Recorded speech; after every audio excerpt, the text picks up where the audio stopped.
Most mornings in the lives of the world's oldest people would look almost boring on camera. There's no cold plunge, no row of supplements lined up on the counter, no fitness tracker buzzing with reminders before sunrise. Instead, there's a rhythm. The same wake up time, a little light, something to do, and usually someone to do it with or for. Now, here's the part that catches people off guard. When researchers look closely at communities where a lot of people reach their 90s and beyond, the mornings tend to share a small set of quiet habits, not fancy ones, not secret ones, and never a guarantee. But these ordinary routines may shape the entire day that follows. So let's walk through 8 of them, one at a time, and separate what the evidence actually supports from what we only assume is true. Before we start, it's worth being clear about why the first hour of the day gets so much attention.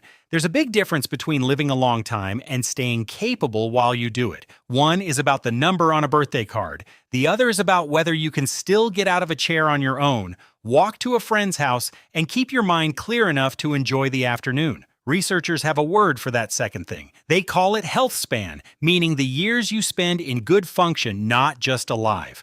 Mornings matter here because the way you start tends to set the tone for sleep, movement, mood, and eating for the rest of the day. Your body runs on an internal clock, roughly 24 hours long, that controls hormones, alertness, hunger, and temperature. Scientists call it the circadian rhythm. Morning is when that clock gets set. Get the morning steady, and a lot of other things fall into place with less effort. But here's where people go wrong. They see a habit in a long-lived person and treat it like a cause. The truth is messier. Genes, income, clean air, access to doctors, safe neighborhoods, and plain luck all get tangled together. So when we talk about these 8 habits, think of them as patterns that show up often in healthy older people, not magic switches that add years by themselves. That distinction is the whole point of this channel, all right? Let's get into them. Number 1, they wake up at roughly the same time every day. This is the least glamorous habit on the list, and it might be the most powerful. People who stay sharp and strong into their 90s tend to have surprisingly regular sleep and wake times. They're not sleeping in until noon on the weekend and then dragging themselves up at 5 on Monday. The clock stays steady. Why does this seem to matter? Your circadian rhythm, that internal 24-hour clock, works best when it's given the same signals day after day. A regular wake time appears to strengthen it, which can support better sleep quality, steadier energy, and more stable mood. Some research links irregular sleep timing with worse metabolic health, though a lot of that is observational, meaning it shows a connection without proving cause.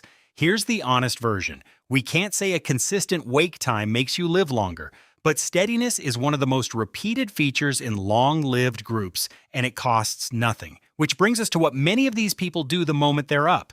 Number 2, they get light in their eyes early. Open a window, step onto a porch, sit where the morning sun comes in.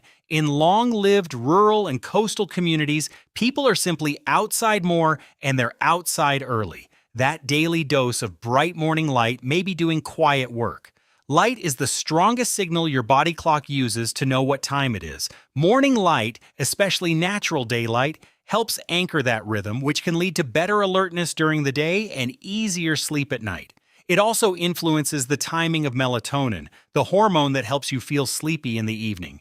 When the morning signal is strong and consistent, the whole cycle tends to run smoother. Now, a caution. This isn't about staring at the sun, and it isn't a treatment for any condition. For most people, a few minutes of ordinary outdoor light in the first hour or two after waking is the idea. You don't need a special lamp or a device. You mostly need to step outside. And once they're up and in the light, many of these people are already moving. Number 3, they move early without ever calling it exercise. Watch an active 90-year-old in the morning and you probably won't see a workout. You'll see chores, feeding animals, tending a garden, sweeping, walking to buy bread or visit a neighbor. It doesn't look like fitness, it looks like life, but it adds up. Researchers who study long-lived populations often notice that physical activity is woven into the day rather than scheduled into a gym hour. This kind of steady, low-intensity movement helps with circulation, joint mobility, and blood sugar control, and it keeps the body used to being upright and in motion. Morning movement in particular may help wake up the body and the appetite in a natural way. Here's the nuance. Gentle daily movement is not the same as strength training, and it doesn't replace it. Preserving muscle usually needs some real resistance work too, but the lesson from these mornings is that motion doesn't have to be a program. It can just be part of how you start the day. And speaking of starting, there's the question of what they put in their bodies first. Number 4, they rehydrate, but they don't make a ritual out of it. You've probably seen the advice to drink a big glass of water the moment you wake up, sometimes with claims that it flushes toxins or fires up your metabolism. Let's be careful here. Long-lived people do tend to stay hydrated, and starting the day with water, tea, or coffee is common. But the dramatic promises attached to morning water are mostly overstated. Here's what's real. You lose some fluid overnight through breathing and sweating, so you often wake up mildly low on water. And with age, the thirst signal gets weaker, which means older adults can drift toward dehydration without noticing. Even mild dehydration can affect energy, concentration, and balance. So a morning drink is a sensible cue, especially for older people. What it does not do is detoxify you or melt fat. Your kidneys and liver handle the cleanup regardless, so keep the habit, drop the hype. It's a simple way to start the day steady, not a miracle, which leads naturally into the first meal. Number 5, they eat a simple breakfast that usually includes some protein. Breakfast in long-lived homes tends to be modest and familiar, not a giant plate, not a sugary pastry eaten on the run, often something like eggs, beans, fish, miso soup, yogurt, whole grains, or fruit, depending on the culture. The specific foods vary a lot from place to place, which tells you the exact menu isn't the magic. What may matter more is protein, and here's why. As we age, the body slowly loses muscle mass and strength, a process called sarcopenia. That loss is a major reason older adults become frail, fall, and lose independence. Spreading protein across the day, including at breakfast, may help the body hold on to muscle better than loading it all into dinner. The evidence isn't airtight, but it's reasonable and low risk. The mistake would be turning this into a rigid formula or chasing a specific number of grams. There isn't one perfect breakfast. The pattern is simpler. A steady, real food morning meal with some protein rather than sugar and nothing else. And often, these meals come with more than food. Number 6, they wake up with a reason to get up. Ask people in long-lived communities why they rise in the morning, and many have an answer ready.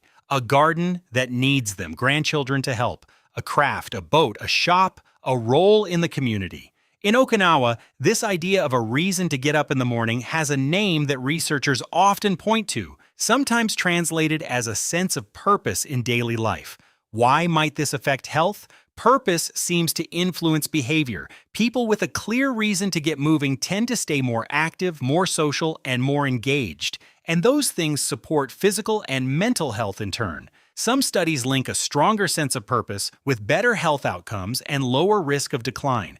Most of that is observational, so we can't cleanly separate the purpose from everything that comes with it. Still, it's a striking pattern. The point isn't to invent some grand life mission, it's that a small, concrete reason to start the day, even caring for a plant or a pet, may quietly pull the rest of a healthy routine along with it. And that reason usually involves other people. Number 7, they connect with someone early in the day. A morning greeting to a neighbor, coffee with a spouse or friend, checking in on family, a quick word at the market. In many long-lived places, mornings are social almost by default because people live close, walk more, and know each other. This matters more than it might seem. Loneliness and social isolation in older adults are linked with worse health, including higher risks tied to the heart and the mind. Regular social contact seems to support mood, memory, and even the motivation to keep moving and eating well. Morning connection may be especially useful because it sets a social tone for the day and gives structure to it. Here's the careful part. We can't say a chat over breakfast adds years to your life. What we can say is that steady, warm human contact keeps showing up in the lives of people who age well, and isolation keeps showing up where things go poorly. That's a pattern worth taking seriously, even if the exact cause and effect stays fuzzy. Which brings us to the overall feel of these mornings. Number 8, they keep the morning calm and unhurried. Maybe the most underrated habit of all. The mornings of long-lived people rarely look frantic. There's no scramble, no flood of notifications, no rushing out the door in a panic. The pace is slower and more predictable. Things happen in roughly the same order every day. Why might that help? Chronic stress, the kind that keeps your body on high alert for years, is associated with a range of health problems over time. A calm, familiar morning routine may lower that background stress, and it also removes a stream of small decisions. When your morning runs on autopilot in a good way, you spend less energy on figuring out what to do next, and you're more likely to actually follow through on the healthy parts. Of course, not every centenarian floats through a peaceful morning. Many have lived through hardship, loss, and plenty of stress. The point is that a steadier, less chaotic start appears often enough in these lives to be worth noticing. And when you step back, all 8 of these habits start to rhyme. So what do these mornings really have in common? Look at the list again, and a bigger shape appears. It isn't 8 separate tricks, it's one connected system. A regular wake time and morning light both anchor the body clock. Early movement, a real breakfast, and hydration keep the body fueled and in motion. Purpose, social contact, and a calm pace keep the mind engaged and the stress low. Each habit tends to support the next one. Notice what's missing, too. There's no extreme diet, no punishing workout, no expensive gadget, no single superfood carrying the whole day. The theme is regularity over intensity. These people aren't perfect, and they aren't trying to be. They've just built mornings that make good behavior the easy default choice day after day for decades. That's really the secret hiding in plain sight. Not any one habit, but the way ordinary habits stack up and repeat until they become who you are. A single great morning changes nothing. 1,000 steady ones might change a lot. And the consistency itself may matter as much as any single item on the list. Now, how strong is the evidence behind all this? Let's be straight with you, because this channel would rather be honest than impressive. Most of what we know about long-lived populations comes from observational research, meaning studies that watch people and spot connections without proving that one thing caused another. That kind of study is genuinely useful, but it can't fully untangle cause from coincidence. And there's a deeper problem specific to studying very old people. They're survivors. By definition, we're looking at the ones who made it, which can make their habits look more powerful than they are. This is sometimes called survivor bias. We don't easily see the people who did the same things and didn't live as long, so the picture gets skewed. The evidence isn't all equally solid either. The link between muscle, strength, and independence in aging is well supported. The importance of sleep regularity and morning light for the body clock rests on solid biology. Social connection and health show a strong and repeated association. Other pieces, like the exact role of breakfast timing or a morning glass of water, are weaker and more uncertain. Careful, controlled trials in this area are hard to run because you can't randomly assign people to live one way for 50 years. So what should you take from that? Not despair and not blind faith. Just a sense of proportion. These morning habits are low risk, cheap, and biologically reasonable, and the strongest ones line up with decades of aging research. That's a good bet, even without a guarantee stamped on it, which is exactly where a lot of people get it wrong. The first mistake is copying one habit and ignoring the whole life around it. Someone reads that people in a long-lived village eat a certain food and rushes to buy it while skipping the daily walking, the close community, the low stress, and the sleep. But these habits work as a set. Pulling one thread out and expecting the same result misses the point entirely. The second mistake is reaching for supplements before fixing the basics. It's tempting because a pill feels like action. But no capsule replaces steady sleep, daily movement, real food, and human connection. The foundation comes first. The extras, if any, come a distant second. The third mistake is treating a single old person as proof. You've heard it. Someone's grandfather smoked every day and lived to 95, so smoking must be fine. It isn't. One remarkable survivor doesn't erase the well-established risks that harm most people. Exceptions are real, and they're still exceptions. And the last mistake is thinking longevity requires perfect discipline. It doesn't. The people we're describing didn't white-knuckle their way through life. They lived in places and ways that made good habits feel normal and easy. That's a much kinder, more realistic goal than perfection, and it's one almost anyone can move toward. So let's pull the whole picture together. If there's one honest lesson in all of this, it's that healthy aging tends to come from systems, not tricks. The morning is just the most visible piece of that system, the part where the day gets its direction. A steady wake time, some light, early movement, real food, a reason to get up, a little connection, and a calm pace. None of it is exotic. All of it repeats. And notice what these habits are really protecting. Not just years, but the things that make years worth having. Strength, so you can rise from a chair and carry your own groceries. Balance, so you don't fall. A clear mind, relationships, the independence to live on your own terms. That's the real prize, and it's available to people who will never see a 100th birthday. You don't have to overhaul your life tonight. You could pick one of these 8 and let it settle in for a few weeks, maybe a consistent wake time, maybe stepping outside for morning light, maybe a short walk before breakfast. Small, boring, repeatable. That's how these habits worked. For the people who kept them for 50 years, they didn't feel like a strategy, they just became the morning. Here's the takeaway to hold on to. The oldest, healthiest people among us didn't crack a secret code. Most of them simply spent decades living in ways that made movement, connection, purpose, and calm feel completely normal. Starting with the first hour of the day, their mornings weren't optimized. They were consistent.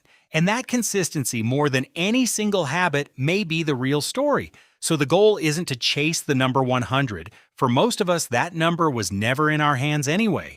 The goal is to build ordinary days that keep you strong, clear, connected, and independent for as long as possible. Longevity might be the headline, but the way you spend an ordinary Tuesday morning is the part you actually control. If this helped you see healthy aging a little more clearly, you can like the video and subscribe to the 100-Year Life for more evidence-based stories about living longer, stronger, and better.